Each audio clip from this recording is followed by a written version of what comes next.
ముఖ్యంగా పరిశ్రమలు రావాలి ఇక్కడికి. మనకి ఇంత గొప్ప కొబ్బరి ఉంది, ఇక్కడ పంట ఉంది, దానికి అనుబంధ పరిశ్రమలు లేవు. నిజంగా కేరళ లాంటి చోట్ల ఆ కొబ్బరి పీచుని రోడ్లకి ఒక లేయర్గా వాడతారు. దాని మీద మన అంబాజీపేటలో జాతీయ పరిశోధనా కేంద్రం ఉన్నా కానీ దాని ఫలితాలను మనం వాడుకోలేకపోతున్నాం. ముఖ్యంగా కొబ్బరి పరిశోధన మనకి పారిశ్రామికంగా ఇక్కడ అనుబంధ పరిశ్రమలు వస్తే చాలామంది యువతకి ఇక్కడ ఉపాధి అవకాశాలు దొరుకుతాయి. ఐటీ పరిశ్రమలను తీసుకొస్తున్నాం. నిన్న చంద్రబాబు గారు మేము అనుకున్నట్టుగానే చెప్పారు, సభలో కూడా చెప్పారు, వర్క్ ఫ్రమ్ హోమ్. మీ తల్లిదండ్రులను వదిలేసి మీరు ఎక్కడికి వెళ్ళాల్సిన అవసరం లేదు.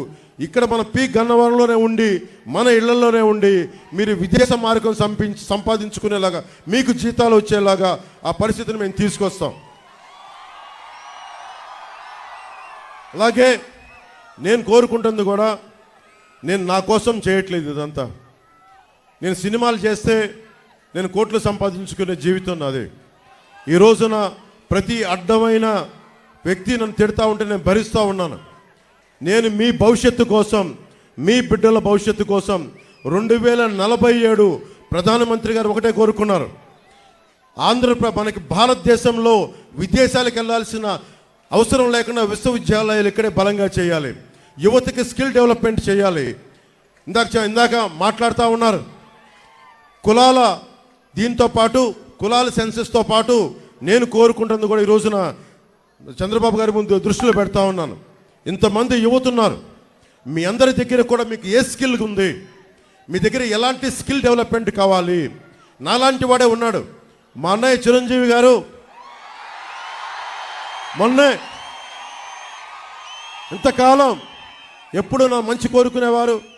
మొన్న మొదటిసారి ఆయనకు ఒకటి మనసు కదిలింది, కౌలు రైతులకి అండగా నిలబడినందుకు, అన్ని వేల మంది కౌలు రైతులకి మేము అండగా నిలబడిన కదిలి నిజంగా జనసేన చాలా మంచి పని చేస్తుంది. ఎలాంటి కూటమి మీకు బాగుండాలని కోరుకుంటూ నాకు ఒక 5 కోట్ల రూపాయలు జనసేన పార్టీకి విరాళంగా ఇచ్చారు. ఏ సందర్భంలో చెప్తున్నానంటే స్కిల్ డెవలప్మెంట్ ఉద్దేశించి చెప్తా ఉన్నా. మీలో నాకు తెలియదు, మీలాగే నాకు ఏం కోరికలు లేవు, ఏం అవ్వాలో నాకు తెలియదు. కానీ మనకంటే పరిణితి చెందిన వ్యక్తి, అనుభవం ఉన్న వ్యక్తి, ఒక బలమైన ఒక స్టార్డమ్ ఉన్న వ్యక్తి నా అన్నయ్య అవటం వల్ల నాకు ఆయన ఏం చేశారంటే, నువ్వు ఏదైనా పని చేయి నువ్వు. నేను నేను అనుకునేవాడిని మ్యాక్సిమం ఒక చిన్నపాటి 5,000 రూపాయలు ఉద్యోగం వస్తే సరిపోతుంది అనుకునేవాడు నా జీవితం అంతా. ఆయన కూర్చొని నన్ను మార్షల్ ఆర్ట్స్లో జాయిన్ చేశారు. ఆయన దగ్గరుండి ఒక యాక్టింగ్ స్కిల్ నేర్పించారు. అవన్నీ నేను కూర్చొని నేర్చుకొని మీ గుండెల్లో స్థానం సంపాదించుకున్నాను. ఆ స్థానం సంపాదించుకోవడమే కాకుండా నేను పాలిటిక్స్లో వచ్చి ఓట్లు విడిపోకుండా, ఓట్లు చీలిపోకుండా మీ భవిష్యత్తు కోసం కష్టపడుతున్నానంటే ఒక్క స్కిల్, ఒక్క యాక్టింగ్ స్కిల్ ఒక్కటి నేర్పిస్తే అది నా ఒక్కడికి ఉపయోగపడాల. కొన్ని వేలాది మంది కౌలు రైతులకి 3-4 సినిమాలు చేసి దాంట్లోంచి వచ్చిన డబ్బుని కౌలు రైతులకి అండగా నిలబడ్డాం.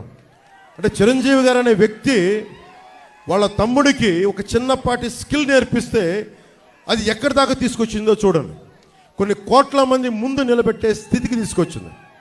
ఈరోజున చంద్రబాబు గారిని కూడా ఒకటే కోరుకుంటున్నాం, మీరు ఒక పెద్దన్నలాగా, మేమందరం కలిసి, మోడీ గారు ఒక పెద్దన్నలాగా అందరం కలిసి ఇక్కడున్న యువత కోసం, ఆడబిడ్డల కోసం, యువకుల కోసం మీ దగ్గర ఏ స్కిల్ ఉంది, మీకు ఏం నేర్చుకోవాలని ఉంది, భవిష్యత్తులో వయోజన విద్యలో ఒక సపరేట్ స్కిల్స్ ఏమైనా కావాలా, ఇవన్నీ ఒక సెన్సెస్ లాగా తీసుకొని స్కిల్ డెవలప్మెంట్ సెంటర్స్ కనుక ఇక్కడ పెట్టగలిగితే మీకు బోల్డంత ఆదాయం వస్తుంది.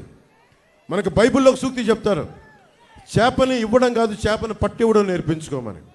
మేము కోరుకుంటుంది సంక్షేమ పథకాలు ఏది ఆపం. నిన్న సభలో కూడా చెప్పారు చంద్రబాబు గారు, సంక్షేమ పథకాలు ఏది ఆపం. 10 రూపాయలు ఎక్కువ ఇస్తామే తప్ప 10 రూపాయలు తగ్గించే పని మేము చెయ్యం. ఇది మీరు మనస్ఫూర్తిగా నమ్మండి.